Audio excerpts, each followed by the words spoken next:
Ok Alex, donc merci de participer à ce podcast et je pense qu'une bonne façon de rentrer dans l'épisode, c'est directement de nous raconter comment tu es rentré dans le monde de la force. Ouais, alors moi j'ai connu la force athlétique de deux manières. J'ai vu des gens un peu pratiquer dans des salles commerciales, dans la ville où j'étais avant, Clermont-Ferrand. Et, euh, derrière ça, je m'étais un peu blessé dans les autres sports que je faisais avant, le foot, le rugby, etc. Et, euh, et j'avais rejoint une salle communale sur un conseil d'un kiné. Et dans cette salle communale, ils pratiquaient la force athlétique et le développé couché. Donc c'est comme ça que j'ai connu cette discipline. Et je me suis pris au jeu de fil en aiguille, j'ai envie de dire. À la base, c'était plus pour de la réhab, justement, puis du loisir et du renforcement musculaire par rapport à mes autres sports. Et puis après, j'ai arrêté les autres sports et puis je me suis mis à fond dans le développé couché dans un premier temps, puis après dans les trois mouvements. Donc ça veut dire qu'à un moment donné, enfin, tu faisais du sport, donc foot, rugby, tu t'es blessé, tu as été dans cette salle communale où du coup tu as découvert, entre guillemets, enfin je pense que tu faisais déjà de la musculation, mais tu as découvert le sport et le développé couché, et après tu t'es mis à faire que du développé couché? Ouais, ouais, en gros, c'est ça, je faisais foot, renfo, en fait, je m'entraînais tous les jours, en fait. J'avais entre 20 et 23 ans, du coup. Et puis après, je me rendais compte que c'était plus tenable physiquement, je commençais à me blesser musculairement sur mes autres activités. Ça me surchargeait un peu trop. Et puis j'avais envie de pousser un peu le truc, donc il a fallu que je délaisse d'autres activités pour me concentrer mentalement et physiquement sur un seul objectif, j'ai envie de dire. D'accord. Et ça se transforme comment, un univers où tu as plusieurs activités, à carrément un univers où tu fais plus qu'un seul mouvement? Euh, Bah déjà, ça changeait pas mal le quotidien. Comme je te disais, je m'entraînais tous les jours et en plus, ça arrivait au même moment que je rentrais dans la vie professionnelle, tout simplement. Donc, j'avais un peu moins de temps et d'énergie, etc., que quand j'étais étudiant. Donc, du coup, c'est tout arrivé en même temps. Donc, je me suis entraîné moins, mais en même temps, j'ai changé de rythme de vie, donc ça tombait bien aussi. C'est aussi un D'accord. facteur d'ailleurs. D'accord. Et qu'est-ce qui t'a plu dans la force athlétique, enfin au début dans le développé couché, puis après dans la force athlétique, c'est le Ouais. challenge de la charge? C'est quoi? Qu'est-ce qui t'a plu? Bah, je me rappelle, il y avait deux choses. Je voyais qu'il y avait beaucoup de sujets autour de l'optimisation ou autour de la façon de faire, la qualité d'exécution, etc. Et je me rendais compte que ça avait une part sur la performance. Donc ça m'a tout de suite attiré, ce côté-là. Et puis aussi le fait, après, au fur et à mesure que j'ai compris comment fonctionnaient les compétitions, etc. Ce qui m'a tout de suite plu, c'est qu'on pouvait quantifier la performance. En Mhm. athlète, ça va être un temps ou une hauteur ou une distance. Et nous, en force, ça va être une charge en kilogrammes, comme en haltéro d'ailleurs. Et donc, du coup, on peut tout de suite quantifier la performance dans des conditions un peu similaires. Alors un sport de combat, ça va dépendre de l'adversaire, ça va dépendre de beaucoup de choses, qu'on va dire, et de facteurs externes. Un sport collectif, ça va dépendre aussi de l'adversaire et de ses coéquipiers. Et du coup, ça m'a tout de suite plu de pouvoir comparer mes performances d'une période à l'autre avec la charge soulevée. Et, j'avais beaucoup moins de facteurs influents. Ça dépendait que de moi, quoi, en fait, tout simplement. Et ça me permettait d'avoir une démarche d'amélioration continue, c'est-à-dire que je pouvais me fixer des objectifs, les atteindre ou pas, mais au moins j'avais une visibilité sur ce que j'avais fait et ce que je voulais faire. Et t'as une visibilité qui est plutôt objective, puisqu'en fait c'est des chiffres. Ça reste globalement C'est que des chiffres. quantifié, donc Ouais. j'arrive à le mesurer, c'est palpable, en fait, tout simplement. Hmm, d'accord. Et tu as parlé du coup des compétitions. Est-ce que tu peux, donc on parle de force athlétique ou de powerlifting. Ouais. Est-ce que tu peux juste décrire pour ceux qui connaissent pas comment se passe une compétition de force athlétique? Ouais, alors après, il y a plusieurs fédérations, un peu comme dans les D'accord? sports de combat. Donc, il y a plusieurs façons de pratiquer et plusieurs façons de s'équiper, j'ai envie de dire, les genouillères, les bandes de genoux, etc. Donc, quoi qu'il arrive, il y a trois mouvements dans la force athlétique ou le powerlifting en anglais. C'est le squat, la flexion de jambe, le bench, le développé couché, et le deadlift, le soulevé de terre. Et tout ça doit être réalisé dans des standards de compétition, ce qu'on appelle, c'est un règlement sportif. Par exemple, au squat, faut descendre assez, au développé couché, il faut marquer une pause et pas lever les fesses. Il y a plusieurs règles, c'est des exemples.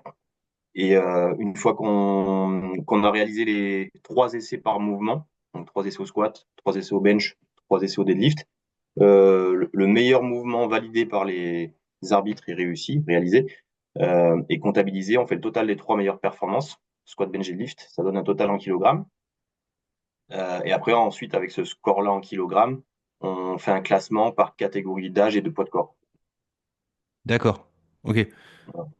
Et oui, d'accord. Et l'ordre est toujours le même, hein? L'ordre Squat, des. bench, deadlift, ouais. Et Ça trois change pas. essais par mouvement. Donc ça fait 9 tentatives au total. 3 au squat, Ok. 3 au bench, 3 au deadlift. Et c'est quoi les principaux changements par rapport au. T'as dit qu'il y avait plusieurs fédérations. Qu'est-ce qui change? Si c'est le même mouvement, le même ordre, c'est quoi? C'est l'équipement? T'as Ouais, parlé d'équipement? moi, j'adhère à la FF Force, qui est la fédération IPF. On va dire que c'est la fédération qui compte, si on peut dire comme ça. Donc, il y a 4 disciplines identifiées. Il y a la force athlétique, donc c'est la pratique, ce qu'on appelle sans équipement, donc sans bande de genoux ou sans combinaison de force. Je sais pas si tu as déjà vu ça, c'est Ouais. bande de genoux assez serrées, les combinaisons assez rigides où on est assez dedans, et ça rajoute de la rigidité, et ça apporte un gain de force. Donc la première discipline, c'est sans le matériel, mais on a quand même des genouillères et une ceinture. Donc, avec matériel, c'est avec les bandes de genoux, les combinaisons, etc. Et on peut avoir différents gains suivant les mouvements et suivant les profils, qui peuvent être assez considérables. Par exemple, au développé Ah couché, oui? moi à l'époque, quand j'ai commencé équipé, moi d'ailleurs, ça n'existait pas l'euro quand j'ai commencé, l'euro le sans matériel. Et je faisais, je sais plus trop, 140, je crois, ou 145 140, je crois, en non équipé. Et puis, j'arrivais à faire 175 en combinaison, ce qu'on appelle, Ah oui. au tout début, la première année, ouais. Mais ça fait quand même une sacrée marge, quoi. Ouais, au développé couché, ouais, suivant les profils, suivant les maillots utilisés, les marques, et suivant les morphologies des gens. Puis c'est de la technique, ça rajoute Alors après, c'est critiquable ou non, chacun l'entend, mais ça rajoute l'équipé, ce qu'on appelle l'équipé, donc c'est avec les combinaisons rigides et les bandes de genoux, ça rajoute beaucoup de facteurs techniques. C'est beaucoup plus complexe à programmer aussi que l'euro. Et pour la tête aussi, D'accord. c'est beaucoup plus technique, beaucoup plus exigeant. Une compétition en équipé ou une séance en équipé, c'est beaucoup plus énergivore et ça demande beaucoup plus d'intention et d'envie, j'ai envie de dire, parce que faut se faire mal, quoi. C'est pas agréable, hein, l'équipement. D'accord, ok. Ah non, mais c'est marrant, j'aurais C'est pas, pensé que faut l'équipement, aimer la douleur, justement. quoi. Non, J'aurais non, ça pensé fait que mal, hein. l'équipement, ça. Justement, ça facilitait, entre guillemets, le mouvement et que du coup, c'était moins. Ouais, ça le facilite, mais par contre, c'est très inconfortable. D'accord. Mm. Oui, bon, après, ça n'a pas Alors l'air après, donc, confortable. on a ripé un peu, mais donc, du coup, il y a les 3 mouvements en row, les 3 mouvements en équipé, et il y a aussi, Ouais. pareil, au développé couché. Développé couché seul est une discipline, et développé couché équipé est une discipline. Ce qui fait qu'on a 4 disciplines au sein de la FF Force, qui sont identifiées avec des classements par discipline. Et il y a Ok. d'ailleurs différents championnats de France. Il y a le championnat de France équipé, le championnat de France non équipé.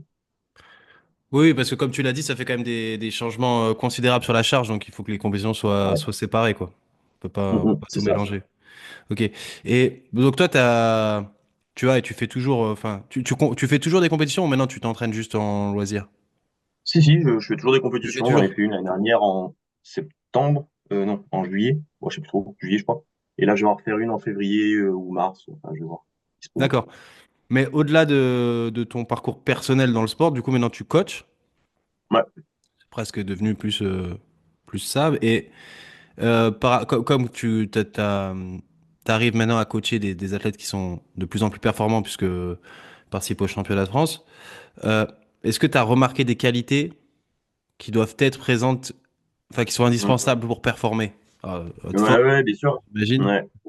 Déjà, il y a forcément la génétique qui a une part prépondérante là-dedans. C'est-à-dire que c'est la qualité première, la génétique. Mais après, D'accord. il y a quand même pas que de ça, c'est fataliste, hein.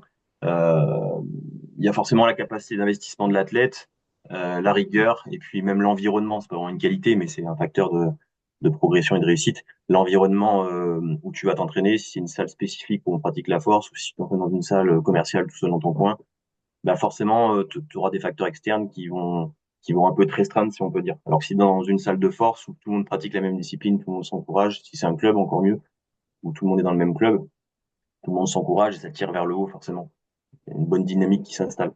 Et avoir un bon partenaire d'entraînement, mine de rien, ça joue aussi. En binôme, ça fonctionne bien généralement. Ok. D'accord. Et la génétique, dans le sens génétique, c'est t'entends des paramètres morpho-anatomiques, c'est-à-dire longueur des membres, taille, etc. Ou tu entends simplement, bah, il y a des gens qui sont nés forts, enfin, qui produisent de la force naturelle. Ouais, Bah, c'est un peu de tout ça, mais il y a il y a plein de facteurs liés à la génétique, et je vais sûrement en oublier, mais il y a forcément la taille des segments, forcément le type de fibre, fibre rapide, fibre lente, euh, et il y a forcément aussi le système hormonal, c'est-à-dire il y a différents, Hmm. t'as des gens qui sécrètent plus de testo que d'autres, bah forcément ça va avoir un impact sur la récupération, sur la construction musculaire, etc. Ouais, forcément. Et il vaut mieux du coup avoir des longs segments ou des courts segments? Euh, en règle générale, court, mais ça peut être problématique au deadlift. Par exemple, quelqu'un qui a des trop petits bras, il va être gêné au deadlift. Euh, Ah, et pour aller chercher la barre, et, d'accord, ouais. et à l'inverse, quelqu'un qui va avoir des longs bras, il va être fort au deadlift, mais moins fort au bench. D'accord. Donc ça va dépendre vraiment des proportions et de l'équilibre entre les segments. C'est une histoire de proportion. Ok, ok. Et du coup, donc t'as dit qu'il y avait donc trois mouvements à réaliser. Pour certaines compétitions, il y en a même qu'un, que le bench. Il n'y a pas que des compétitions de deadlift ou que des compétitions de squat. En tout cas, dans la fédération où tu es. Si, ouais, si. Des fois, il y a ce qu'on appelle deadlift battle, qui sont Ok, pas vraiment. Il n'y a pas de championnat de France de deadlift, par contre. ok, Mais les ligues régionales, par exemple, peuvent organiser, ou même les clubs, peuvent organiser des événements extra fédés, on va dire. On appelle ça comme ça. Ou d'ailleurs, là, à La Réunion, en mars, on aura sûrement une compétition de squat only, euh, pour essayer de rassembler le plus de monde possible. Parce que les trois mouvements, ça peut être restrictif. Quelqu'un qui aime pas le squat ou qui aime pas le coucher, ben, il va pas forcément venir.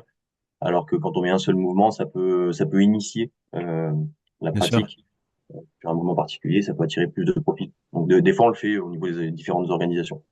D'accord, mais c'est un truc extra fin. Oui, c'est un truc que Bon, c'est vous organisé organisez par vous. les ligues ou les clubs, mais Ouais. comme je te disais, il n'y a pas de championnat de France, donc voilà, c'est pour le plaisir, quoi, les loisirs. C'est un On fait challenge, une quoi. petite compétition, mais voilà. Mm.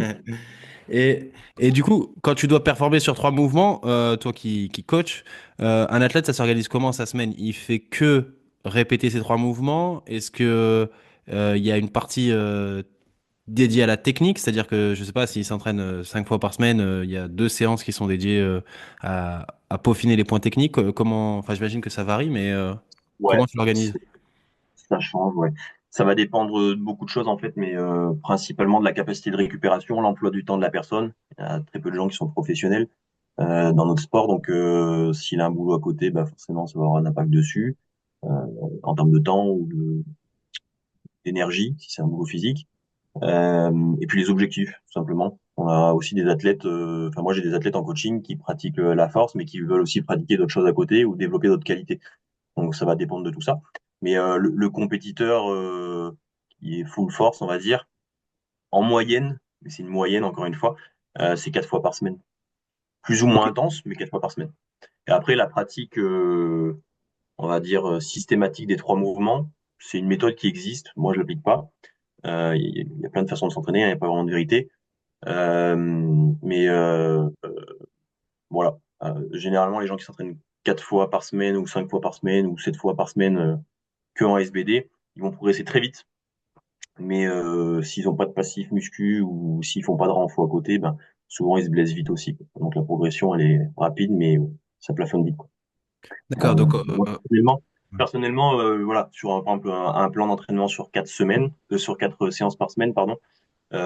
Suivant la période, par exemple, hors saison, ça va être soit 50-50, soit 60-40, c'est-à-dire 60% mouvement squat bench deadlift, 40% par exemple renforcement musculaire pour essayer de corriger les défauts techniques ou corriger les déficiences ou points faibles musculaires. d'accord. Ouais, donc c'est ce qu'on appelle, enfin, c'est un peu la partie qu'on appelle accessoire. C'est en Ouais, gros ce que- qu'on appelle les accessoires, Ok, c'est du renfort, quoi, en gros, c'est ok. vulgairement de la muscu. Mais, mais ça va dépendre de la période aussi. Donc, plus on va se rapprocher de l'événement, plus on va délaisser un peu les assistances et les accessoires pour se concentrer sur le spécifique qui est le mouvement de compétition et éventuellement ses variantes. Il n'y a pas vraiment de vérité en fait sur ces choses-là. Oui, C'est une bien histoire sûr. de proportion et de règle générale et qui est propre à chaque individu. Mais la tendance, tu vois, c'est ça. On va dire une grosse maille, c'est 50-50 hors saison, de mon point de vue à moi. Et puis après, plus on se rapproche de l'échéance, on bascule sur du 80-20, par exemple. Ok, ok. Et quelle est la part technique? Parce que c'est vrai que on pourrait de l'extérieur imaginer que c'est un sport de force, donc le tout c'est juste de pousser lourd, entre guillemets. Mais Hmm. Alors moi, je le ressens particulièrement sur le deadlift où je sais pertinemment que le moindre progrès technique permet une progression, en tout cas à mon niveau débutant, une progression de la charge assez Hum. folle, je trouve. Euh, Toi, c'est ton point de vue sur l'importance. Alors, tu parlais tout à l'heure que c'était notamment quelque chose qui t'avait attiré dans le sport où il y avait une importance dans la qualité de l'exécution du mouvement. Et donc, Ouais, enfin, ouais, il y a deux choses. Il y a la qualité de l'exécution pour être et durer, puis il y a l'optimisation pour performer. C'est deux sujets différents qui sont un peu connexes, mais il faut faire attention de ne pas tomber. On a déjà fait des contenus là-dessus sur la suroptimisation, parce que c'est un effet pervers après pour déclencher des pathologies éventuelles, des inflammations, etc. Et après, on s'en sort plus. d'accord. Ce qu'il faut garder à l'esprit, selon moi, hein, c'est d'avoir une démarche progressive, que ce soit sur l'intensification de l'entraînement, sur euh, le choix des exercices qu'on veut, mais aussi sur le choix des leviers techniques. C'est-à-dire, faut pas battre toutes ces cartes au même moment. C'est-à-dire intensifier, passer en squat très barbasse, mettre des genouillères rigides, mettre une ceinture hyper rigide. Enfin, j'extrapole tout exprès parce que les structures sont pas prêtes tout simplement. Et vaut mieux actionner des leviers les uns après les autres et avoir une démarche d'amélioration continue et progressive, déjà pour pas se blesser et puis pour garder de la dynamique, tout simplement. Ça permet aussi d'animer, de rester connecté. Et le fait de se voir progresser, ne serait-ce qu'un petit peu tout le temps, ça permet de se maintenir en haleine, j'ai envie de dire, sur la motivation, sur l'envie de continuer, etc. Souvent, on a des gens qui, comme je te disais, qui sont en full spécifique sur le plan d'entraînement et très optimisés sur les mouvements. Ils vont faire un an, 2 ans à fond, ils vont surperformer, atteindre d'excellents niveaux, développer leur potentiel très rapidement, mais après, au bout d'un moment, ils vont cracher, soit parce qu'ils vont se blesser, soit parce qu'ils n'auront plus envie, parce qu'ils vont stagner, etc. Ok. Ah, intéressant ça. Et est-ce que toi, par exemple, après toutes les années que tu as passé à faire ce sport, est-ce que techniquement, tu sens encore tes mouvements s'améliorer? Ouais, clairement. Là, récemment, je me sens avoir franchi un cap la dernière année, là, par exemple, au squat. Le fait d'avoir aussi changé de KT, d'avoir pris un peu de poids et de m'être concentré vraiment dessus, d'avoir réglé deux, trois problèmes physiques et pathologies, ça m'a permis de déclencher des leviers. Et le fait de m'être blessé un petit peu là au dos, ça m'a permis de revoir un peu certaines choses sur mon mouvement et certaines sensations que je allais chercher, que j'allais pas chercher avant. D'accord, donc ouais, Sur c'est la quand même ça reste sollicitation un de certaines apprentissage. zones. Ouais, Ça reste un apprentissage quand même continu, quoi. Parce que toi, ça fait ouais, quoi? clairement. Ouais, T'avais ouais bah, 20-23, c'est ça quand t'as débuté, tu disais? ouais. Donc ça Alors j'ai fait. vraiment, enfin j'ai commencé la muscu un peu axé force, on va dire à 20 ans, on va dire 21 ans. Et puis après je me suis vraiment lancé dans la discipline. Je crois que j'avais 24 ans. Ouais, donc ça fait entre 10 et Mais j'ai 15 ans que commencé t'es la dedans. muscu, voilà. J'ai commencé la muscu, on va dire en salle à 18 ans quoi. Ouais, ouais, donc ça fait presque. Ouais, ça fait 20 ans que tu fais de la muscu et on va dire 10-15 Hmm. ans que. 10-15 ans 15 que. ans que je pratique la force. Ouais. Ok. Ok. Et donc même Mais après 15 ans, voilà, tu continues. Ok. t'as des exemples comme Hassan, un athlète français le plus titré en FF Force et en IPF. Je sais pas combien de fois champion de France, je sais pas combien de fois champion du monde ou d'Europe, je sais plus, des records dans tous les sens. Il a fait ses meilleurs perfs. Alors son mouvement fort, lui, c'est le deadlift. Et il a fait son meilleur deadlift autour de 40 ans, quoi. Alors qu'il a Ok. commencé ce sport à 16 ou 18 ans. Ouais, donc faut durer, quoi. Faut durer. Ouais, être duré, ouais, c'est un peu le maître mot, ouais. Ouais, c'est ce que tu disais du coup dans l'importance de calibrer la charge, de calibrer les aspects techniques et d'y aller progressivement Ouais. pour durer, quoi. Bah, déjà pour la fraîcheur mentale et puis pour que tes tissus, ton corps, tout simplement, tes tendons, tes os, ce que tu veux, tes articulations, tous les tissus périphériques aux muscles, ils soient adaptés et ils se construisent sur le long terme dessus. Parce que le muscle, il récupère vite, mais le tendon et l'articulation, ça récupère forcément moins vite. Tu connais mieux que moi, ça. Ouais. Mais et cela, comme tu disais, donc sur Hassan, lui, tu disais son mouvement phare, c'était le soulevé de terre, le deadlift. Mm. Sur les trois mouvements, je pense que tout le monde a un mouvement enfin pas qui maîtrise, mais sur lequel il performe Bon, plus. ouais. Mm. Souvent, c'est comme ça. Euh, Ouais. Est-ce que toi, tu es plutôt du genre à travailler sur les points forts pour les sur-optimiser? Est-ce que tu es plutôt du genre à travailler sur les points faibles pour essayer de combler le gap? Comme à la fin, c'est un Mm. total qui compte, Bah, on joue sur les deux, hein. Enfin, moi, perso, je joue sur les deux. Le point fort doit être encore plus fort et le point faible doit plus devenir ne doit pas devenir un point faible, il doit devenir un point fort. Même s'il y a une grosse part de, comment on dit, de génétique sur les leviers, notamment au bench et au deadlift. T'as le syndrome du deadlifter, on va dire. Il a les bras hyper longs, bah, il va être moins fort souvent au bench. Bien qu'il y a des exceptions. En Pierre Renaud, là, qui est coaché par Alexis, il a atteint un très bon niveau au bench, malgré qu'il ait des bras immenses et qu'il soit fort au deadlift. Donc D'accord. c'est pas, il y a toujours des leviers en fait de progression quoi qu'il arrive, mais il y a quand même les deux profils qui ressortent, le profil un peu court qui est fort au squat et au bench et qui capitalise des points là-dessus et qui est moins fort au deadlift, et puis le profil qui est plutôt fort au deadlift et un peu moins au bench et au squat on va dire. Voilà, c'est des cas de figure qu'on retrouve dans les catégories. Et après, il y a quand même quelques exceptions à l'échelle mondiale, on le voit là, qui ils sont forts partout. Il y en a, ils sont forts au squat, forts au bench, forts au terre, quoi. Au moins, c'est Effectivement, réglé. ouais, c'est des exceptions un peu. Ils ont des morphos des fois un peu particulières ou des proportions parfaites. Ok. Et on est d'accord que 1 kilo au bench ou 1 kilo au deadlift, ça vaut le même nombre de points à la fin. Il n'y a pas de différence. Ouais, c'est Parce le total que, en kilogrammes. Ouais. ouais, parce que quand même, enfin, la marge qu'on peut gagner sur un deadlift, elle est quand même plus importante que la marge qu'on peut gagner sur un développé couché. On Ouais, soulèvera toujours plus lourd au deadlift qu'au développé couché. ouais, c'est une histoire de pourcentage de toute manière, mais et puis là, le gros avantage surtout qu'ont les personnes qui sont très fortes au soulevé de terre, c'est qu'ils finissent le match et ils ont la maîtrise. Et D'accord. ils gèrent le match, ils maîtrisent le match, c'est-à-dire que c'est eux qui finissent et ils mettent la barre qu'il faut pour, euh, pour passer devant l'adversaire qui a le moins bon deadlift et juste mettre la barre qu'il faut, entre guillemets, pour passer devant au total. C'est souvent ce qu'on voit dans les matchs et les finales, quoi. Oui, parce qu'en fait, celui qui est fort au bench et on va dire au squat, il prend une avance au début, mais il sait Hum, qu'à la fin, l'autre a la capacité de potentiellement rattraper. Donc en gros, c'est il ça. doit. Ouais, la Il gestion de la fait, charge est plus ouais, dure parce que tu dois prendre suffisamment d'avance, mais tu sais pas combien. Alors qu'à la fin, tu sais c'est ça. exactement ce que tu dois Après, rattraper. il y a beaucoup de dimensions de stratégie dans le coaching, du coup, après derrière, des calculs, on va dire, des stratégies, de l'intox qu'on veut. Qui rentrent en compte pour quand tu as quelqu'un qui est moins fort au deadlift, l'idée c'est de faire prendre des risques aux autres pour qu'ils ratent des squats et des deadlifts pour qu'ils soient le plus haut possible au deadlift et les faire rater entre guillemets. Mais voilà, c'est différentes stratégies. Et ces stratégies-là, toi, dans ton cas, hein, parce que j'imagine que ça encore, ça varie, mais tu les prends seul, de manière collégiale avec l'athlète, parce que l'athlète, j'imagine qu'il a un peu Ouais. la tête dans le guidon pendant la compétition quand même. Non, on en parlait avant. Souvent, Avant. tu vois, les dernières grosses barres d'entraînement sont faites la semaine avant la compétition ou 15 jours avant. Ça dépend les mouvements et les athlètes.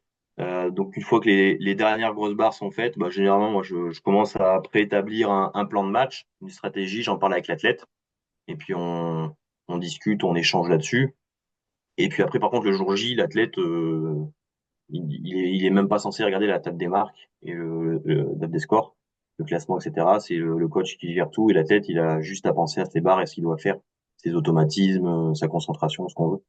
Et Ok. après dans certains cas, t'as des cas où il y a des gros matchs à gros enjeux et des profils d'athlètes où toi en tant que coach tu sais qu'il faut pas l'embrouiller avec ça, tu lui dis je gère et puis entre guillemets fais ce que je te dis et ça va bien se passer. Et puis d'autres qui ont envie de s'investir dans le choix des barres, etc.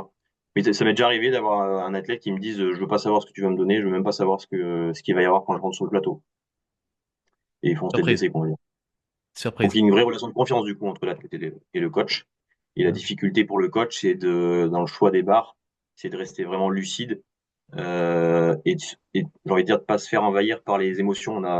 On a souvent envie de voir l'athlète réussir, forcément, parce qu'il y a une part de réussite du coach et il y a aussi de l'affection, il y a une dynamique, c'est un duo.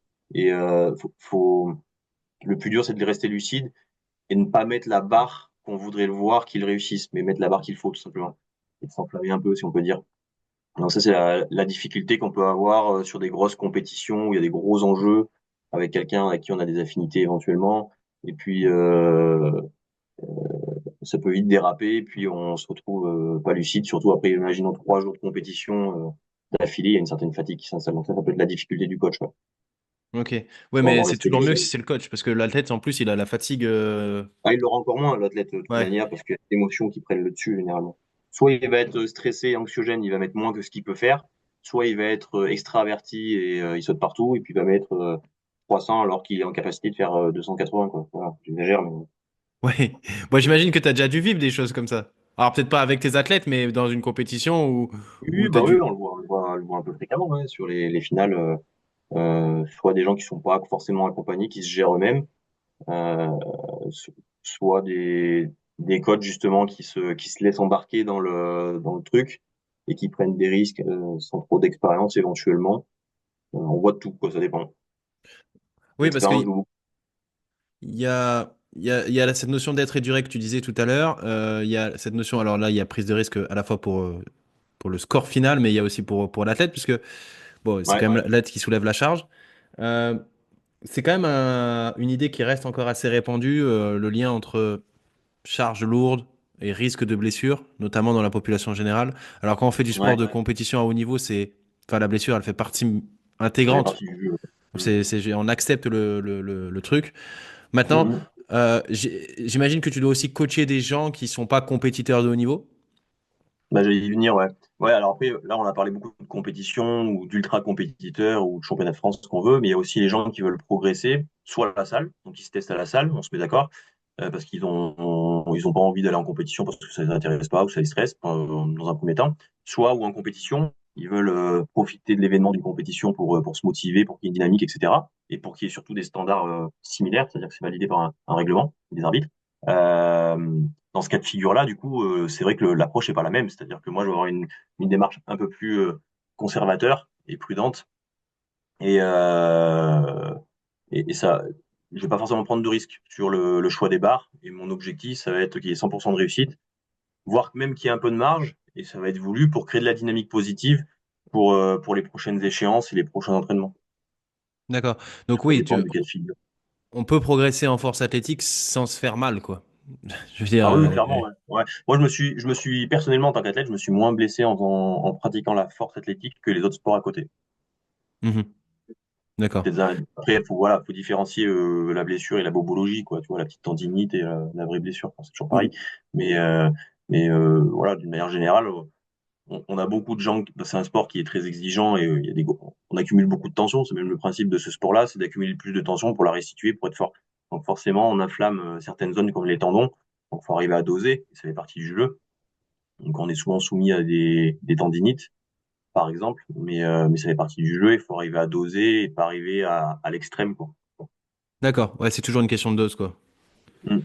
Et bon, tu coaches, j'imagine, des hommes et des femmes, parce que, bon, si jamais il y a Ouais, des hommes qui se posaient la question, il y a des femmes qui performent dans le sport. Et, est-ce que ton approche, elle reste la même, que ce soit un homme ou une femme, ou est-ce que tu as remarqué des différences dans la réponse à certains programmes? Si c'est un homme, une femme, il y a des bons et des mauvais répondeurs. Est-ce que les femmes ont ouais, plutôt tendance à répondre d'une façon et les hommes d'une autre, ou pas? ouais. Alors, il y a aussi le facteur accompagnement ou la partie accompagnement psychologique, etc., qui est différente au-delà de la programmation. Euh, les femmes et les hommes sont complètement différents. Souvent, l'homme, il est plus à tempérer et la femme, elle est plus à rassurer. C'est D'accord. dans la nature des gens, ça. Mais du coup, l'accompagnement doit être adapté à ça, selon moi. Et la partie programmation, en parlant de chiffres, après, ouais, c'est vrai que les femmes, d'une manière générale, elles récupèrent plus vite, mieux. Donc, du coup, elles ont une plus grosse capacité de travail que ce soit sur le volume, c'est-à-dire le nombre total de répétitions, par exemple, sur une semaine, et l'intensité, la charge, le pourcentage. Ah, d'accord. Généralement, les femmes, on met un peu plus, quoi. Ok. Ah, elles sont capables de tolérer plus en termes de volume que les Ouais. hommes, de Ouais, manière alors après, il y a le générale. facteur, voilà, d'une manière générale, mais après, il y a le facteur aussi hormonal, c'est-à-dire bah, les cycles menstruels. Donc, faire un peu attention à ça. Par contre, s'il y a un objectif calendaire, bah, faut faire avec, essayer de trouver des solutions. Mais s'il n'y a pas d'objectif calendaire, c'est quand même pertinent et intéressant de programmer sur les cycles et de pas arriver sur la dernière semaine du cycle qu'on a prévu, sur la période la plus délicate du cycle Ouais, hormonal, quoi. ouais. Après, ça, c'est de la gestion. Et alors, Ouais, si, pour avoir une parfaite équité, si les femmes, elles récupèrent mieux, l'avantage des hommes, c'est quoi? C'est qu'ils produisent plus de force, eux? ouais, ouais, effectivement, bah, en valeur absolue, on le voit de toute manière Ouais. sur les résultats, même s'il y a quand même des exceptions chez les femmes. Euh, mais d'une manière générale, voilà, l'homme, en valeur absolue, il va soulever plus lourd, quoi. Et le potentiel de progression, il reste le même? Imaginons que, je sais pas, est-ce que Ouais, au démarrage, un homme, il va faire un total de... Enfin, je veux dire, oui. si je fais 100 kilos au bench, je vais avoir une marge de progression qui est d'à peu près deux fois et demi la charge que j'avais au début. C'est quand je deviens avec le Ouais, je vois temps. ce que tu veux dire. J'ai jamais mesuré, là comme ça, je dirais instinctivement que c'est similaire, mais j'ai Ouais. jamais mesuré, quantifié ou lu de choses qui en parlent. Et comme ça, je dirais que c'est similaire, ouais. Voilà, marge de progression proportionnellement à la charge de départ et au Ouais. potentiel, voilà, elle reste à peu près similaire. Ok. Ça va dépendre vraiment. Faudrait trouver une femme qui est dans le même contexte, un homme qui est dans le même contexte pour pouvoir Ouais. Ah oui, comparer. oui, C'est complètement. facile. Mais, euh, mais, mais en vrai, ça va dépendre surtout du passif, quoi. En fait, si c'est quelqu'un qui vient dans le club ou voir le coach sur les réseaux, ce qu'on veut, et qui n'est jamais rentré dans une salle de fitness, cette personne-là, homme ou femme, elle va progresser vite. Ouais, Par contre, si c'est quelqu'un qui vient du fitness ou de la muscu ou ce qu'on veut, dans notre sport où il y a des haltères, tout simplement, ou du crossfit ou autre chose, euh, il aura déjà une base, il aura déjà progressé déjà de son côté, et il va progresser au vite, mais aussi, pardon, mais en proportion un peu moins, en pourcentage. Ce bien qui est sûr. normal parce qu'il faut développer des compétences avant, quoi. Donc ça va vraiment dépendre de ça plutôt. Et du coup, comparé homme-femme, je n'arriverai pas trop à avoir de repères là-dessus. Et est-ce qu'il y a une différence entre un squat que tu fais à la salle Enfin, ce que je veux dire, c'est que est-ce que quelqu'un qui a eu un passif dans un autre sport de musculation, soit qui fait du body, de la muscu comme Mhm. ça, du crossfit ou quoi, est-ce qu'il y a des choses à déconstruire pour qu'ensuite il puisse performer sur le powerlifting en termes de technique, sur les mouvements, les choses comme ça? Ouais, alors, des fois, ça peut être un frein au début parce qu'il faut casser les habitudes parfois hein, sur, sur les différentes techniques de squat qu'on peut retrouver dans d'autres sports, que ce soit sur l'amplitude ou la façon de faire. Pour se préserver aussi. Donc ça peut être un frein. Et là, on va amener du coup des exercices qu'on appelle secondaires, c'est-à-dire que c'est des variations du mouvement. Par exemple, sur le squat, bah, ça va être un squat avec pause, un squat avec une excentrique contrôlée, ce qu'on appelle tempo, euh, un pin squat avec un temps d'arrêt en bas. Il y aura plusieurs variantes qui vont permettre de répondre à des correctifs techniques. D'accord. Ouais, donc il y a bien quand même un. Enfin, c'est pas la même chose. Il y a quelque chose à déconstruire. Et pour revenir sur sur la compétition, tu disais que donc c'était il y avait des catégories d'âge et des catégories de poids. Ouais. Bon, l'âge, c'est l'âge, on peut pas y faire grand-chose. Le poids, c'est variable, ça peut varier. Mhm. Toi, tu disais que tu te sentais mieux en ayant pris un peu plus de poids. J'imagine que en compétition, là aussi, c'est une discussion entre l'athlète et le coach pour savoir dans quelle catégorie on se met. Ouais, alors moi, d'une manière générale, s'il n'y a pas d'enjeu, etc., enfin, je restreins pas les gens à une catégorie. Par exemple, si la personne, elle fait, je sais pas moi, la catégorie, par exemple, c'est moins de 57 chez les femmes. Si la personne, elle fait 59, 60 et qu'il n'y a pas d'enjeu, bah, je vais lui dire, bah, reste dans la catégorie du dessus, tant pis. Et puis, petit à petit, on prendra peut-être du poids tout seul, juste en pratiquant, et tu seras rempli en moins de 63. Euh, et si après il y a un enjeu sur une qualif, bah là on va essayer de mettre en place une stratégie, quelque chose à court ou moyen terme pour rentrer dans la KT. S'il y a un enjeu de minima ou de match, pourquoi pas, mais il y a voilà, c'est toujours un risque parce qu'on va un peu sous-alimenter ou faire ce qu'on appelle un water cut qui est pas sans risque sur la performance ou même la santé. Donc voilà, c'est à mesurer et surtout à informer l'athlète des enjeux, quoi, tout simplement. Ouais, parce que bah, ce que tu viens d'aborder, c'est exactement le sujet auquel je voulais venir. C'est-à-dire que moi, venant des sports de combat, je sais que faire le poids, bah, on dit que c'est le premier combat parce que on essaie souvent Hum, quand même d'être dans la catégorie d'en dessous pour le coup, toujours pour hum. essayer d'être plus lourd au En plus moment du d'impact, ouais. combat. Hum, Mais du coup, on a recours à des stratégies qui sont plus ou moins saines, on va dire. hum, ouais. Ma question, c'était ça, c'était est-ce que à haut niveau, parce que là, je comprends parfaitement et ça me semble tout à fait logique que à bas niveau, voire même sans compétition, on n'embête pas l'athlète avec le poids. Mais est-ce qu'à haut niveau, donc type championnat de France, faire le poids est un problème pour certains athlètes que tu as pu avoir? Mais l'objectif, c'est de tout optimiser, que ce soit le mouvement ou même le poids. Donc, forcément, on va commencer à mettre en place des stratégies sur les athlètes expérimentés. Par contre, pour en moins, je sais pas, je prends la catégorie moins de 93, par exemple, bah, sur sa période d'entraînement, il va être à 95, l'athlète. Arriver à la peser à 93,00 en ayant perdu de l'eau uniquement, dans l'idéal. Et après la pesée, recharger en glucides et en eau et en sodium, du coup pour arriver sur le plateau le jour de la compète, en fait, à 95 ou 96 ou plus, des Ouais, fois, il y a des gros deltas, mais en tirant en moins de 93, parce que ce qui compte, c'est à l'heure de la pesée d'être au poids. Et c'est le seul moment où tu dois être au poids. Avant, tu dois être lourd, après, tu dois être lourd. Et c'est hyper dur à gérer ça, en vrai. ouais, C'est ça compliqué demande, à faire. ouais, Sachant que nous, on a 2 heures, c'est-à-dire que la ouais, pesée est 2 heures avant la compétition, généralement. ouais. Donc ça laisse Donc peu c'est de temps pour pour ça. le Pour rebond. recharger, t'arrives au squat, des fois, t'es un peu plein, quoi. Donc faut être très malin sur enfin, faut être lucide sur nos capacités à perdre du poids rapidement avec Watercut et compagnie. Et faut être aussi stratégique dans la remise en charge. Faut pas trop s'enflammer après la pesée, sinon t'arrives au squat, t'es pas au top, quoi. Si t'es ballonné et en digestion, c'est pas le top. Ouais, ouais. Ouais, donc c'est vraiment aussi quelque chose à prendre en compte, quoi. C'est une vraie stratégie à part. Du coup, Ouais, j'imagine que les athlètes, ceux qui peuvent, ils sont également entourés d'un nutritionniste ou de quelqu'un c'est ce que j'allais qui. dire, ouais. Ouais. Moi, le coach, après, voilà, il peut conseiller des choses. Enfin, moi, en tant que coach, je conseille des choses. Je connais des protocoles, etc. J'en ai suivi aussi, mais je le préconise pas. Je dis que ça existe, je donne des exemples ou des sources sur Internet ou quoi. Je préviens un peu l'athlète que ça peut marcher ou pas, que ce soit en termes de résultats sur la balance, mais surtout en termes de performance. Tu peux être bon sur la balance et nul après le jour J parce que t'es creux, quoi, parce que t'as mal géré ton truc. Que ce soit la recharge en eau, en sodium, en potassium, en ce qu'on veut. Et, euh, généralement, moi, je conseille, voilà, qu'il voit un ou une nutritionniste pour aborder ce sujet-là, quoi. Parce que c'est une discipline, quoi, tout simplement, c'est autre chose. Ouais, c'est un métier, hein. Des connaissances, mais voilà, parce que comment ça, c'est un métier. Et être au point, en vrai, c'est pas vraiment dur que ça, quoi. On y arrive, quoi qu'il arrive. Mais c'est le après, quoi. Ouais, c'est Est-ce que être au tu vas être poids et en être pleine position performant. de tes moyens? Voilà, on Ouais, a vu beaucoup enfin, tu vois, c'est déjà arrivé de voir des gens buller parce qu'ils ont mal géré leur water cut et qu'ils ont trop coupé, quoi.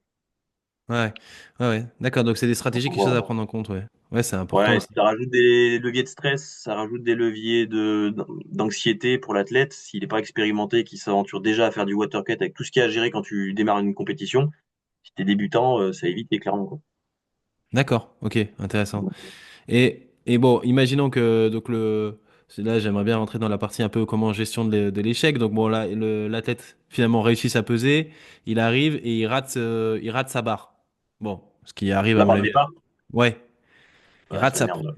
ouais la première barre. J'imagine que quand on rate la première barre, Ah, c'est tu démarres mais bon bas, ça ouais, peut voilà. arriver, ça peut arriver. Enfin Oui, ça peut arriver, bien sûr. Il peut rater aussi parce qu'il n'est pas dans les standards. Donc là, après, c'est autre chose. C'est-à-dire, est-ce ouais, qu'on continue à monter? Souvent, quand on rate la première barre sur des histoires de standards, ça dépend lequel. Ça peut être la descente au squat. S'il manque beaucoup, bah, faut être prudent et peut-être pas augmenter la charge. Par contre, s'il rate sa barre parce que, par exemple, toi, truc tout bête, il y a des ordres d'arbitre. C'est-à-dire que c'est l'arbitre qui te dit quand squatter et c'est l'arbitre qui te dit quand raquer la barre. Et ça arrive que des fois, dans l'excitation, la déconcentration, ce qu'on veut, le stress, la personne rate l'ordre de rack, par exemple. Bah, du coup, il a no lift. ça fait chier quand Mais même. alors, du coup, stratégiquement, bah, tu as raté ta barre, mais stratégiquement, tu vas quand même monter généralement, quoi, et prendre un petit risque.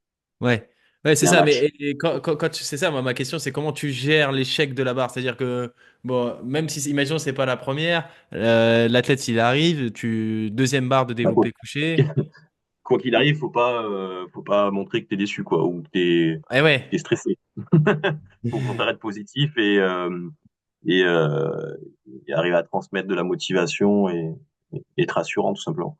ouais, il y Et a une s'il y part de a un, psychologie, hein. si, ah ouais, grandement même. Mais et après, si c'est des leviers techniques, l'athlète a raté une barre parce qu'il a fait une faute technique hors arbitrage. Bah là, on va donner une petite consigne. Ça m'arrive au championnat de France là sur un standard justement de compétition avec un moins de 66 que je coach, Noah. Il s'est fait refuser sa deuxième barre pour une règle d'amplitude. Bah, on a fait une toute petite modif sur l'écartement des mains, etc. et sur l'intention au niveau de la pose. Et ça apporte ses fruits. On a pris le risque de monter de 2,5. Il y avait un match à jouer, malgré le fait qu'il ait raté la barre. Et il a réussi sa troisième barre avec 2,5 de plus. Il y a un peu de marge même. Donc voilà. Bon, ça va dépendre du cas de figure et de la situation. Et de l'athlète, de l'enjeu, etc. Et parce que je me demandais, quelle durée il y a entre le moment où l'athlète donc finit sa répétition et le moment où il te retrouve? C'est quoi? C'est quelques secondes, non? Quelques secondes. Ouais, Ouais. ouais, parce que nous, on Donc, tu as déborde quelques des secondes pour athlètes. trouver les mots, quoi. Il vient de Ouais. rater sa barre, toi, tu as quelques secondes pour savoir ce que tu vas lui dire au moment où tu vas le voir, quoi. Ouais, faut rien transparaître. Faut toujours rester rassurant et rester serein. Euh, et être confiant tout simplement. Mais généralement, enfin, moi personnellement, je triche pas quoi. Je suis sûr de moi et je suis sûr de l'athlète quoi généralement parce qu'on s'entraînait pour ça quoi. D'accord. Ok. Non, c'est intéressant cette part de psychologie parce que, enfin, j'imagine quand même que l'impact psychologique, si on pense qu'on va réussir la barre ou qu'on commence à douter de soi, ça peut influencer grandement sur ses capacités de production de force, enfin, sur la barre qu'on va faire, quoi. Je veux dire, l'athlète qui y croit Ouais, bien pas, sûr. il y a donc, C'est pour ça que, ouais, c'est pour ça que c'est important d'avoir un plan de match déjà préétabli, effectivement, avec qui on échange avec l'athlète, mais qui soit relativement prudent sur les barres de départ. Il y a des règles un peu classiques, tu vois, tu dois être autour de RPE 7 sur ta barre de départ. Une barre que tu es capable de faire sur 4 reps au final, RPE 7. Et après, ok. tu augmentes plus ou moins la deuxième barre et plus ou moins la troisième barre. Et plus tu te rapproches de la troisième barre, plus tu te rapproches de ton max que tu as estimé. C'est là que c'est un peu. C'est un peu intéressant justement, c'est Ouais. qu'il faut choisir la bonne barre. Mais la bonne barre pour le mouvement ou la bonne barre pour le match. C'est-à-dire que tu peux très bien dire à l'athlète, tu vaux 205, je pense, mais on va pas prendre de risques. Enfin, tu lui dis ou tu lui dis pas, mais dans ta tête, c'est ce que tu te dis. Je vais te mettre 200 ou 205 parce qu'il y a un match à jouer, et parce que je veux que tu sois facile pour arriver frais au soulevé de terre, parce que imaginons qu'il y a une technique particulière qui le fatigue, ou qu'il a une zone du corps qui se fatigue vite comme le dos ou la chaîne postérieure. Là, tu vas être conservateur sur son squat pour qu'il arrive frais au deadlift. Ouais. Ouais, il y a une vraie réflexion, quoi. C'est pas Ou parce juste que, pousser lourd, quoi, hein. ouais, ouais, suivant l'individu et son type de réponse, et suivant la situation s'il y a un match à jouer. Euh, L'objectif, c'est d'empiler les essais, les réussites, pour avoir le plus gros total à l'issue du bench, pour arriver au deadlift, qui est le mouvement final, pour jouer le match ou enfoncer le clou s'il n'y a pas de match. Il doit y avoir une certaine adrénaline hein, qui monte au moment où on arrive au deadlift. Quand on arrive sur les trois dernières Ouais, barres, ouais. il doit y Et avoir c'est là une que certaine. voilà, il y a pas mal de tension dans la zone d'échauffement ou euh, devant l'écran et ça, ouais, ça monte côté athlète et coach, quoi. Ouais, Donc il y a ça beaucoup doit être. d'adrénaline. Ça serait intéressant de filmer un jour les. Enfin, ça doit sûrement déjà être fait. Je sais pas, il faudra que je regarde, mais. On n'a pas le droit de filmer au championnat de France. Il y a que certains médias qui ont le droit. Enfin, un Ah, média qui a le d'accord. droit Un dans seul la salle média. d'échauffement. Ok. Mhm. Bah, s'il peut filer à Netflix pour qu'il nous fasse un reportage sur les coulisses, ça serait Ouais, parfait. bah c'est White Light, faudrait les contacter. Ah, ah bah voilà. Et, ils font déjà des reportages, la Fédé fait déjà des reportages aussi. Il y a des lives de la Fédé. Alors je dis, ouais, il y a White Light, mais il y a aussi la Fédé qui a le droit de Ouais. filmer, bien sûr. Et quand c'est bien fait avec les bonnes personnes, ben on peut vivre des instants de la salle d'échauffement dans le live, D'accord, ok. dans le live de la Fédé. Ça doit être quelque chose, quoi. Je sais pas, Mm. j'imagine l'athlète. Pour le match, tu viens de rater ou alors tu viens de réussir ton avant-dernière barre de deadlift. Et donc la discussion avec le coach sur la dernière barre, qu'est-ce qu'on fait, comment on l'envoie pour le titre. Bon, en vrai, il y a pas vraiment de discussion. C'est assez rare qu'il y ait une discussion entre le coach Ah, et l'athlète sur le choix de la dernière barre. Comme je te disais, là, l'athlète, lui, il se met dans son coin, il reste mobilisé, puis c'est le coach qui réfléchit et qui prend la responsabilité. Et c'est là que c'est là que ça peut être stressant, c'est que tu fais un choix pour envoyer quelqu'un dans la réussite ou l'échec, quoi. ouais, ça doit vraiment être. Tiens, ça, c'est un truc, ça C'est une devrait être. C'est à responsabilité, ouais. voir, ouais. Ça serait un truc à voir.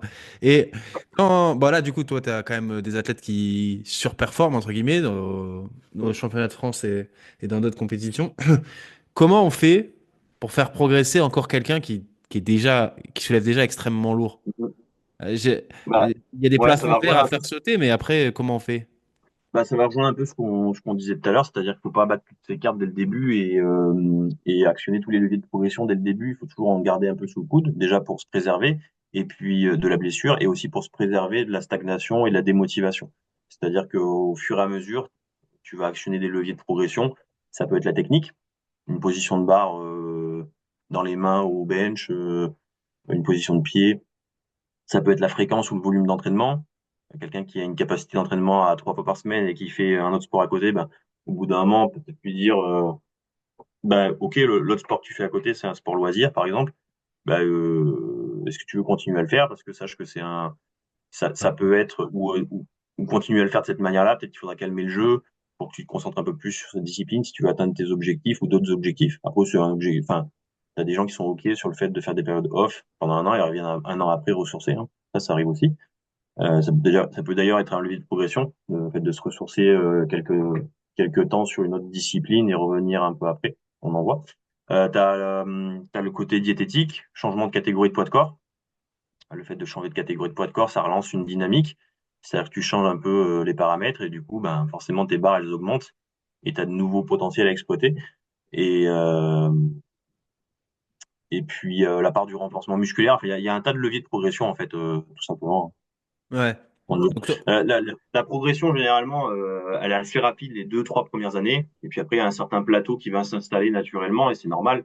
Et je sais pas, je prends les athlètes les plus anciens que je cote. Là, au début, ils ont progressé, par exemple, de 50 kilos sur leur total entre deux compètes ou de 100 kilos sur la première année sur le total. Et puis après, la deuxième année, ça va être 50 kilos. La troisième année, 25 kilos. Et la quatrième année, ça va être 15 kilos dans la même catégorie de poids de corps. Et c'est OK, c'est normal, quoi. D'accord, ok, ouais.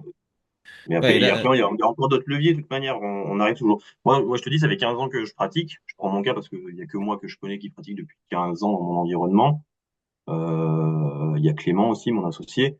On arrive toujours à progresser. Là, Clément, tu vois, il a commencé comme moi. Et lui, il est toujours resté en moins de 93. Là, il a fait son meilleur total cette année, lors des qualifs des championnats de France. Son meilleur total de tous les temps. Au bout de 15 ans de pratique, ou 14 ans, je sais pas trop. ouais, Il donc en ça est veut là. dire. Mais on y arrive. Il est dans la même caté, hein, donc on a les mêmes repères.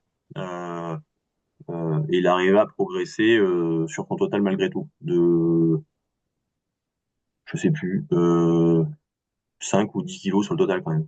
Après Ouais, c'est fort, hein. 15 ou 14 ans de pratique, je sais même plus. Mais en tout cas, voilà, il y a beaucoup plus de 10 ans de pratique. Ouais, ouais. Et là, moi, j'ai progressé. Bah, alors, moi, j'ai commencé en moins de 83, je faisais 80 kilos, je crois, et puis maintenant, j'en fais 93, 95. Euh, le poids de corps a fait que j'ai progressé aussi, mais j'arrive à progresser. Et là, j'ai Ah, fait mon meilleur total sur ma dernière compétition, là. d'accord, ok, ok. Ok, donc il y a toujours des leviers, enfin, en tout cas, toi, enfin, en tout cas, un coach d'expérience arrivera toujours à trouver des leviers pour faire progresser Ouais, l'athlète, quoi.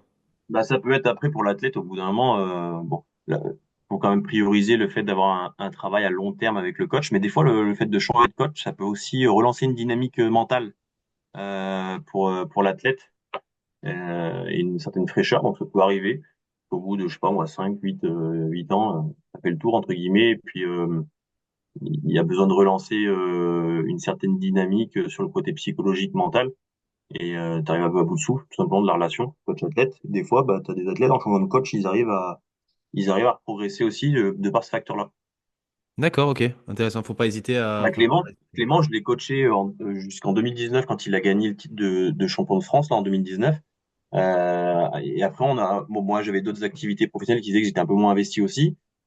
Lui, du coup, je pense il l'avait ressenti. Et puis, j'étais moins investi. On est arrivé au bout de 3 ans de coaching. Il allait voir un peu ce qui se faisait hors continent, on va dire, avec un coach américain. Il a reprogressé à nouveau, un petit peu. Et puis, 2, 3 ans après, il est revenu vers moi. Et puis, il a reprogressé à nouveau. Ça a relancé une dynamique, tu vois. ok, ouais, ouais, donc c'est pas quelque chose qu'il faut bannir, quoi, le changement de coach, et si parfois Ouais, t'essaies non, bah, alors c'est d'autres mieux méthodes. de changer tous les 6 mois, c'est pas productif, hein, ça c'est sûr, parce que Oui, ça se construit sur le long terme et quelqu'un qui a une démarche construite.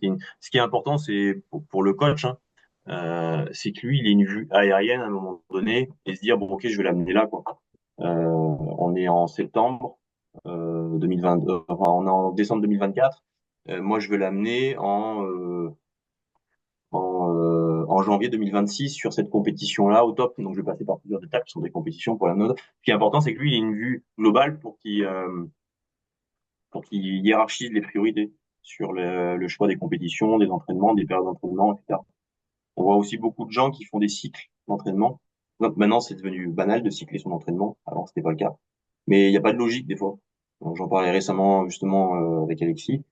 Une discussion là-dessus et on voyait beaucoup de gens faire des cycles en hors saison qui n'avaient pas vraiment de sens, il n'y avait pas de finalité, c'est-à-dire qu'après ils recommencent un autre cycle, il n'y avait pas vraiment de liaison entre les deux cycles. Et ce qui est intéressant, c'est quand même que le coach, il a une vue globale et aérienne sur ce qu'il doit faire sur la période hors saison notamment. Il y a un peu la période un peu charnière où les gens se démotivent un peu, il n'y a plus d'échéance calendaire, ils savent pas trop pourquoi ils vont à la salle, etc.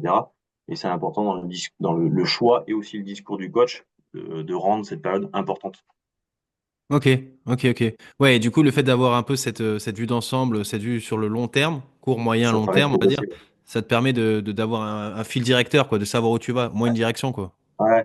Et c'est le plus dur, c'est hors saison, c'est-à-dire de se dire que les entraînements qu'on accumule en hors saison, qui sont pas forcément les plus attrayants et sexy pour un forceux, ça va être des formats un peu volumineux, des formats un peu sur des variantes. On va moins monter sur des grosses charges. Donc, du coup, ça peut motiver un peu moins. Mais c'est important que le coach, il arrive à rendre, du point de vue de l'athlète, la période importante. Donc, par le discours, par peut-être un petit levier. Bon, ok, à la fin du bloc, on vise un triplé à temps sur cette variante, par exemple sur le squat pause, qui te, qui t'amènerait sur un PR théorique sur le prochain bloc. Donc, voilà, qu'il y ait une carotte, quoi. D'accord. Ouais, faut maintenir l'envie, maintenir la flamme, quoi. Ouais. Mm. Et bon, dans la force notamment en compétition, même si je pense que même dans le loisir, ça doit arriver, et notamment aujourd'hui avec les réseaux sociaux tout ça. Euh, il y a forcément un discours autour du dopage, enfin un discours, une présence du Hum. dopage qui est là, hein. On peut faire comme si on la voyait pas, mais en même temps elle est là. Toi, comment tu le gères, toi, alors? Est-ce que ça t'est déjà arrivé que des gens viennent te voir en étant dopé, ils t'informent et du coup après tu prends ta décision oui, non? Ouais. Est-ce que tu as déjà vu des gens dopés? Alors vu, c'est toujours compliqué, mais tu soupçonnes des gens dopés en compétition. Quelle est la place du dopage dans le powerlifting? Ouais, mais il y a forcément il y en a forcément du dopage, c'est statistique de toute manière. Euh, Après, moi, je reste convaincu que le très haut niveau, du moins en France, ils peuvent pas se doper, quoi. Ils ont des contrôles inopinés, ils ont des contrôles sanguins, urinaires, ce qu'on veut. Enfin, je suis peut-être naïf, j'en sais rien, hein, mais pour moi, ils peuvent pas se doper, quoi. C'est souvent, on entend souvent beaucoup de choses dire autour d'eux. Le très haut niveau, c'est-à-dire l'équipe de France. Mais pour moi, ils se dopent pas, c'est pas possible, ils peuvent pas, quoi.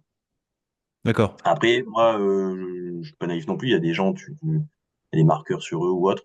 Tu peux voir des choses, tu vois. Mais tu peux pas non plus accuser à tort. J'ai eu, par contre, pour répondre à ta question, un athlète qui était venu me voir et qui prenait des choses, mais il faisait pas de compétition. Il était là en d'accord, mode loisir. Il était même pas en France, d'ailleurs, il était en Suisse, je crois. Enfin bref. Et du coup, il m'avait dit, hein, il m'avait dit, voilà, je suis ça. Il avait un médecin qui l'accompagnait là-dedans. Et voilà. ok. Et bon, déjà, si c'est encadré par un médecin, c'est déjà, comment dire? Ouais, après, c'était pas en France, donc c'est pas les mêmes idées, Même les règle. mêmes principes. Ouais. Enfin, Ouais, bref. donc pour toi, le contrôle, enfin, ouais, la présence du contrôle antidopage à haut niveau en France fait que les athlètes de haut niveau, enfin ceux qui performent au championnat de France, etc., globalement, c'est clean. En tout cas, c'est ton avis. Les gens de l'équipe de France, ouais. Ok, Après, c'est parce qu'ils ont des contrôles inopinés, et puis ils n'arrivent pas à prévoir quand est-ce qu'ils sont contrôlés, sur quel type de contrôle, etc. Ouais, quoi.